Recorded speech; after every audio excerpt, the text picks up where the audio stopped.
Comi sozinho no meu carro depois da formatura, até o diretor bater na minha janela. Se você já se sentiu sozinho naquele que deveria ter sido o seu momento de maior orgulho, esta história pode ressoar com você. Antes de começarmos, curta este vídeo e se inscreva no nosso canal para mais histórias emocionantes que tocarão seu coração. Agora, vamos mergulhar em uma história sobre conexões inesperadas e segundas chances.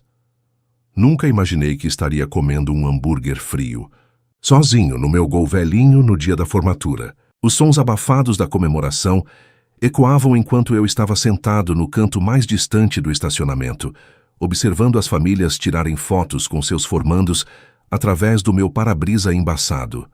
Meu próprio capelo e beca de formatura foram jogados descuidadamente no banco do passageiro, com a borla pendurada frouxamente na borda. O diploma, aquele pelo qual eu tanto trabalhei, jazia fechado no meu colo. Todos os outros tinham alguém: pais, avós, irmãos, amigos. Estavam todos lá dentro, radiantes de orgulho, tirando inúmeras fotos e planejando jantares de comemoração. Eu havia enviado convites 3 semanas antes. Um para o último endereço conhecido do meu pai, Roberto, em Minas Gerais. Outro para a clínica de reabilitação da minha mãe, Cláudia, e um terceiro para o meu irmão mais velho, Renato, que estava ocupado demais com a própria vida para se preocupar com a minha. As respostas foram exatamente o que eu esperava: silêncio, desculpas e, finalmente, minha própria resignação silenciosa. O diretor Sérgio Andrade chamou meu nome como todos os outros. Atravessei o palco, peguei meu diploma, dei um aperto de mão firme e até consegui sorrir para o fotógrafo. Ouvi alguns aplausos, provavelmente de professores que sabiam que eu havia me esforçado mais do que a maioria para chegar até ali. Mas, quando olhei para a multidão, não havia ninguém de pé, ninguém chamando meu nome, ninguém esperando para me abraçar depois. Então, fiz o que parecia sensato na hora. Troquei de roupa no banheiro, saí pela porta lateral enquanto as famílias ainda estavam reunidas e caminhei até a lanchonete ao lado no estacionamento. Agora, eu estava sentado ali, comendo hambúrguer e batatas fritas mornas, e me perguntando se aquele momento, aquela conquista que deveria ser monumental, sempre pareceria tão vazio.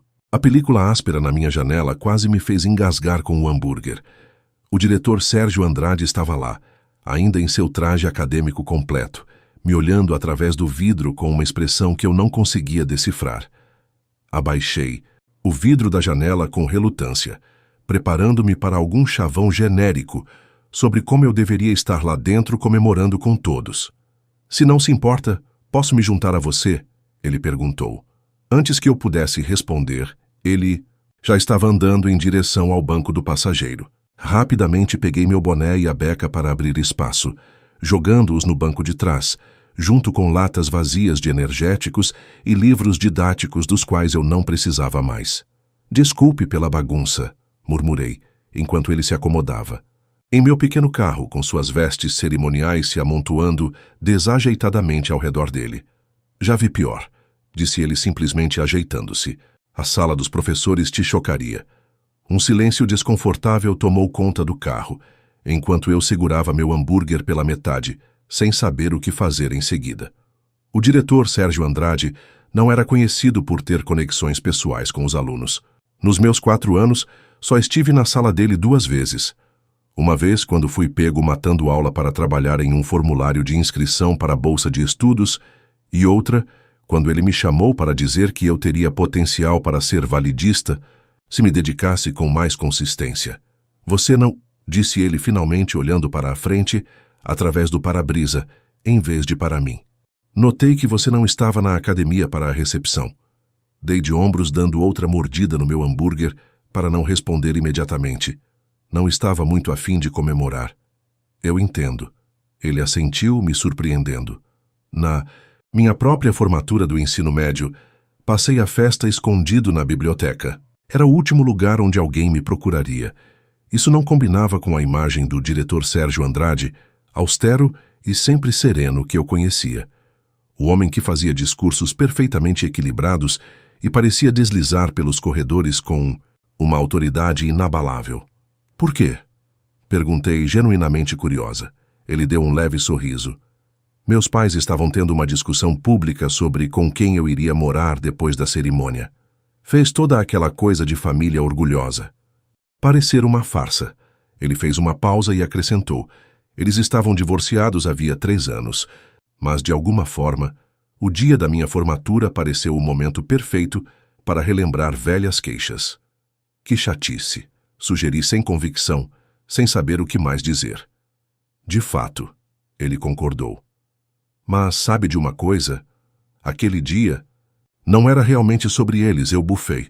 Pois era, bom, hoje não é realmente sobre ninguém para mim. Sem público, sem problemas, certo? O diretor Sérgio Andrade se virou para mim. Vi seu histórico acadêmico, Lucas. Sei com o que você está lidando. Trabalhar em turnos noturnos naquele depósito, mantendo uma média de 9,8, não é algo que qualquer um possa fazer. Me mexi, desconfortável.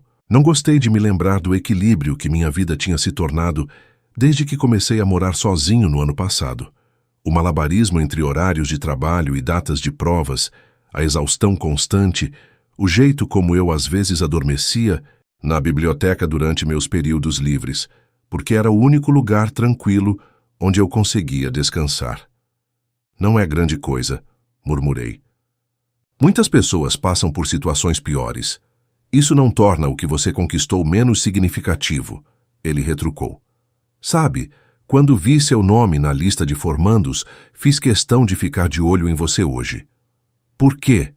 Perguntei genuinamente confuso. Eu não era um encrenqueiro, mas também não era exatamente o tipo de aluno excepcional que os diretores costumam notar. Porque, 4 anos atrás, a sua orientadora me ligou, disse ele baixinho. Ela me avisou que você poderia não chegar à formatura. Disse que sua situação familiar estava piorando, que você tinha faltado muitos dias e que poderia abandonar tudo de repente. Ele fez uma pausa. Ela não estava sendo pessimista. Ela estava apenas olhando as estatísticas. Pessoas na sua situação muitas vezes não conseguem. Eu me lembrava muito bem daquela época. O vício da minha mãe piorando, o meu pai deixando o aviso de despejo, dormindo nos sofás dos amigos, até que finalmente meu irmão me deixou dormir no chão dele. Até que ele também decidiu que eu era responsabilidade demais. Bom, eu disse tentando manter a voz firme. O rancor é um motivador muito poderoso. O diretor Sérgio Andrade riu disso. De fato é, mas é preciso mais do que rancor para fazer o que você fez, Lucas. É preciso algo especial. Ficamos sentados em silêncio por um momento, os sons distantes da celebração ainda pairando no ar. Eu tinha parado de comer. A comida de repente perdeu o gosto. Sabe o que eu acho? O diretor Sérgio Andrade finalmente disse. Acho que às vezes nos concentramos tanto em quem não está lá que esquecemos de reconhecer quem esteve. Ao nosso lado o tempo todo. Sem querer ofender, mas eu tenho estado praticamente sozinho, eu disse, com um tom defensivo se infiltrando na minha voz. Você já esteve? Ele desafiou gentilmente. A professora Fátima Martins ficava fora do horário todas as terças-feiras para ajudar você com cálculo durante um semestre inteiro. O técnico João Ribeiro deixou você usar os chuveiros da escola quando a água do seu apartamento foi cortada por aquelas 2 semanas. A equipe do refeitório sempre se certificava de que você recebesse porções extras. Ele ergueu uma sobrancelha. E me lembro de alguém ter permitido que você dormisse na sala dos professores naquela semana, em que você estava entre os apartamentos. Senti meu rosto ficar quente. Eu não sabia que ele sabia disso. A professora Teresa Carvalho, de inglês, me deu a chave, me fazendo prometer que sairia antes das 6 horas, quando a professora madrugadora começasse a chegar. Você não estava sozinho, Lucas. Não mesmo. Você simplesmente não tinha o apoio convencional. Olhei para as minhas mãos sem saber como processar aquilo. Eu estava tão focado no que não tinha, pais na plateia, fotos de família, uma comemoração, um jantar, que não considerei o que tinha. Professores que burlavam as regras, funcionários que faziam vista grossa, um diretor que aparentemente prestava mais atenção do que eu imaginava. Tenho uma coisa para você, disse o diretor Sérgio Andrade, enfiando a mão dentro da beca. Ele tirou um envelope. Isso ia ser uma surpresa na recepção, mas, já que você está aqui, peguei o envelope com cautela. Dentro havia um cartão assinado pelo que parecia ser todo o corpo docente e funcionários. Parabéns, Lucas. Estamos muito orgulhosos de você. Você vai fazer coisas incríveis. As mensagens preenchiam todos os espaços disponíveis. Mas o que me chamou a atenção foi o papel de cheque preso com um clipe na parte interna. Um fundo de bolsa de estudos que os professores aparentemente juntaram o suficiente para cobrir meus estudos do primeiro semestre na Faculdade Maurício de Nassau. Sabemos da sua bolsa parcial, explicou o diretor Sérgio Andrade, e queríamos ajudar a preencher algumas lacunas. Não é muito, mas vai ajudar. Interrompi com a voz embargada de forma constrangedora. Pigarriei. Quer dizer, é que eu não sei o que dizer. Você não precisa dizer nada, respondeu ele. Só tome cuidado para não desperdiçar com você. Assenti, sem confiar. Em mim mesmo para falar. O diretor Sérgio Andrade olhou para o relógio. A recepção. Vamos terminar logo, preciso voltar. Ele abriu a porta do carro, mas parou antes de sair. Sabe, Lucas, as pessoas são moldadas por aqueles que aparecem em suas vidas, não apenas por aqueles que não aparecem. Ele me lançou um olhar significativo. E, às vezes, precisamos dar aos outros a chance de aparecer. Com isso, ele saiu do carro, ajeitando suas vestes acadêmicas. Mas, antes de fechar a porta, inclinou-se mais uma vez. A equipe vai ter uma pequena reunião no bar e restaurante Dona Zilda daqui a cerca de 1 hora. Bem informal, só uma tradição depois da formatura. Ele deu de ombros. Se você quiser passar por lá, tenho certeza de que todos ficarão felizes em te ver. A escolha é sua, claro.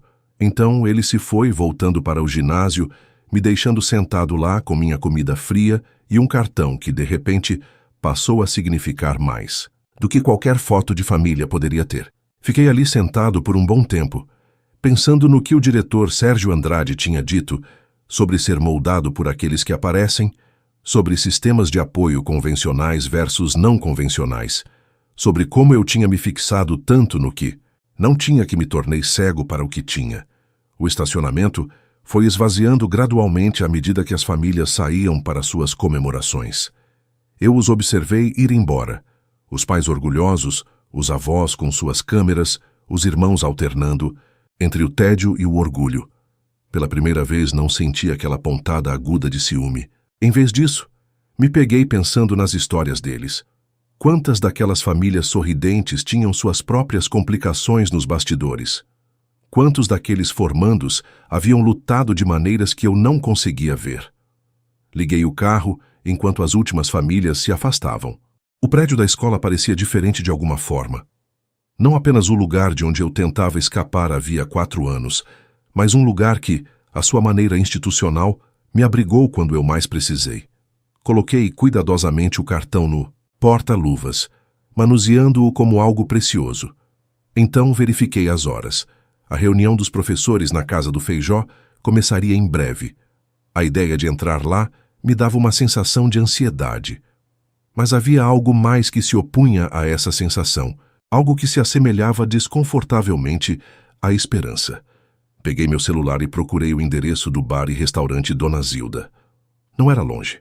Eu poderia pelo menos passar de carro, ver se me sentia confortável o suficiente para entrar.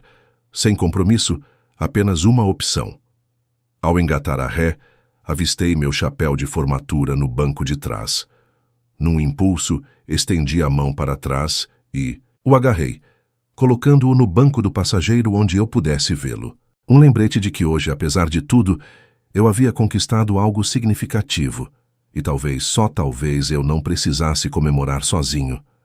Quando cheguei ao estacionamento do bar e restaurante Dona Zilda, 20 minutos depois, quase me virei, 3 vezes, mas então vi a professora Fátima Martins saindo do carro, rindo de algo que o técnico João Ribeiro estava dizendo enquanto caminhavam em direção à entrada. A professora Teresa Carvalho já estava segurando a porta aberta, seus saltos de formatura substituídos por sapatilhas confortáveis. Essas pessoas me viram no meu pior momento. Me viram adormecer de exaustão na aula, usar as mesmas roupas por dias quando lavar roupa não era uma opção. e lutar para acompanhar o ritmo quando a vida se tornava insuportável. No entanto, lá estavam elas, ainda aparecendo, ainda criando espaço.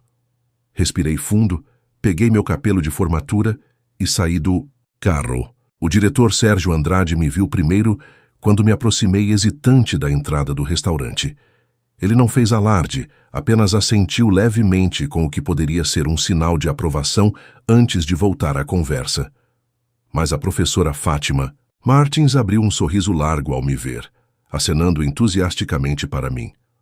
"Lucas, você conseguiu!" exclamou ela, como se a minha presença fosse a peça que faltava para completar a noite, e enquanto outros professores se viravam para me cumprimentar, senti algo mudar dentro de mim. Um nó se desfazendo, um peso sendo tirado. Eu não tive o dia de formatura convencional. Não havia pais radiantes de orgulho. Nenhuma foto de família para comemorar a ocasião. Nenhum parente me dando cartões com dinheiro guardado dentro.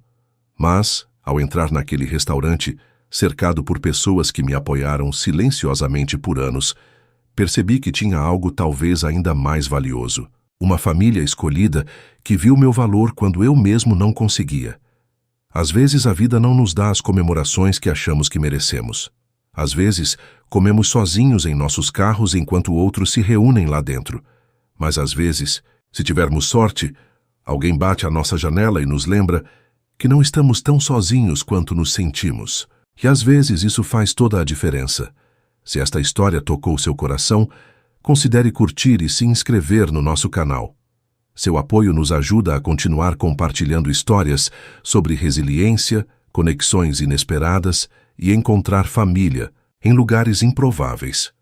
Lembre-se, você nunca sabe em qual janela você precisará bater hoje ou quem poderá bater na sua. Agora me diz, você já deixou de perceber quem realmente esteve ao seu lado por focar demais em quem te faltou? O que você faria se descobrisse que era mais valorizado do que imaginava? Aceitaria o convite ou continuaria no isolamento? Escreve aqui nos comentários de 0 a 10 qual a sua nota para essa história. Quero muito saber. Se você gostou do vídeo, já clica em gostei e não se esquece de se inscrever no canal. Assim você não perde nenhuma história emocionante que postamos diariamente aqui no canal. Um beijo e até breve.